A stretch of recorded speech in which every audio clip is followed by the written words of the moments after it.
বৃহত্তৰ কয়াকুছি অঞ্চলৰ ৰাইজৰ প্ৰাণৰো প্ৰাণ, বৰপেটা জিলাৰ ৰাইজৰ প্ৰাণৰো প্ৰাণ, নামনি অসমৰ ৰাইজে ভাল পোৱা কয়াকুছি গ্ৰন্থ আৰু বাণিজ্য মেলাই নৱম বছৰৰ প্ৰথম দিনৰ কাৰ্যসূচী আজি আমি সাংস্কৃতিক শোভাযাত্ৰাৰে পাতনি কৰি মেলিলোঁ, আৰম্ভ কৰিলোঁ।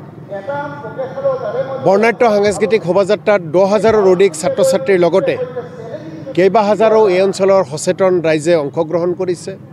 অসমৰ বিভিন্ন জাতি জনগোষ্ঠীৰ সাংস্কৃতিক দিশসমূহ আৰু আমাৰ এইখন অসমৰ কিছু জীয়া ছবি সাংস্কৃতিক শোভাযাত্ৰাত প্ৰতিফলিত হৈছে।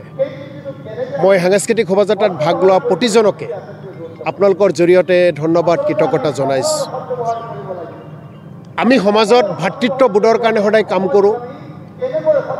শংকৰ আজানৰ দেশত এনাজৰীডাল ভাতৃত্ববোধ মৰমৰ এনাজৰীডাল যাতে আৰু অধিক মজবুত হয় তাৰ প্ৰয়াস কয়াকুছি গ্ৰন্থ আৰু বাণিজ্য মেলাই প্ৰতি বছৰেই কৰি আহিছে।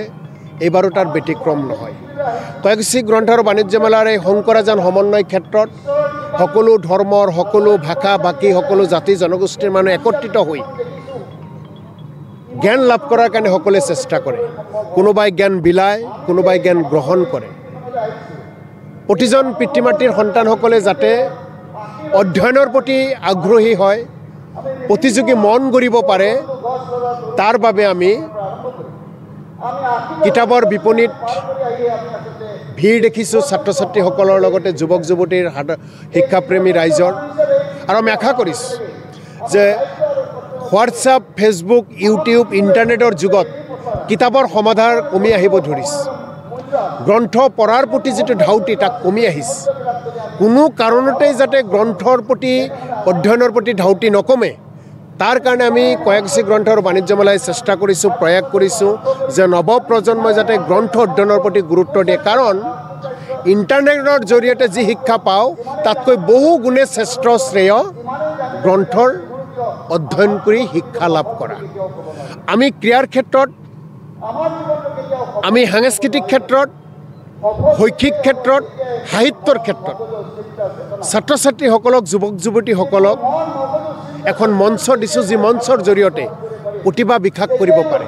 এখন মঞ্চ দিছোঁ য'ত প্ৰতিযোগিতা হয়, যি প্ৰতিযোগিতাত অংশগ্ৰহণ কৰি নিজকে প্ৰতিযোগী হিচাপে সাজু কৰিব পাৰে। কাৰণ বিশ্বই বৰ্তমান প্ৰতিযোগিতা চলিছে আৰু প্ৰতিযোগিতা অবিহনে, প্ৰতিযোগিতাৰ উত্তীৰ্ণ অবিহনে কোনেও সফলতা লাভ কৰাটো সম্ভৱ নহয়। এই কয়াকুছি গ্ৰন্থ আৰু বাণিজ্য মেলাত বৃদ্ধ বৃদ্ধাৰ পৰা মাকৰ কোলাত থকা সন্তানসকলে আহি জ্ঞানৰ খোৰাক লাভ কৰিছে, ইয়াত আহি আনন্দ লাভ কৰিছে। যি জ্ঞান আৰু যি আনন্দই মানুহক স্বাস্থ্যৰ ক্ষেত্ৰতো চহকী কৰিব, ভাল মনৰ ক্ষেত্ৰতো চহকী কৰিব আৰু জ্ঞানৰ ক্ষেত্ৰতো চহকী কৰিব আশা কৰিছোঁ। আৰু আপোনালোকৰ জৰিয়তে সকলোকে আমন্ত্ৰণ জনাইছোঁ, আহক। আজিৰ পৰা 16 ডিচেম্বৰৰ পৰা 22 ডিচেম্বৰলৈ, অহা 22 ডিচেম্বৰলৈ আমাৰ এই কাৰ্যসূচী অনুষ্ঠিত হ'ব। কয়াকুছি গ্ৰন্থ আৰু বাণিজ্য মেলাৰ শংকৰ আজানৰ সমন্বয় ক্ষেত্ৰত আহক আৰু আমাক পৰামৰ্শ দিয়ক, সহযোগিতা কৰক, জ্ঞানো লাভ কৰক, আনকো জ্ঞান দিয়ক।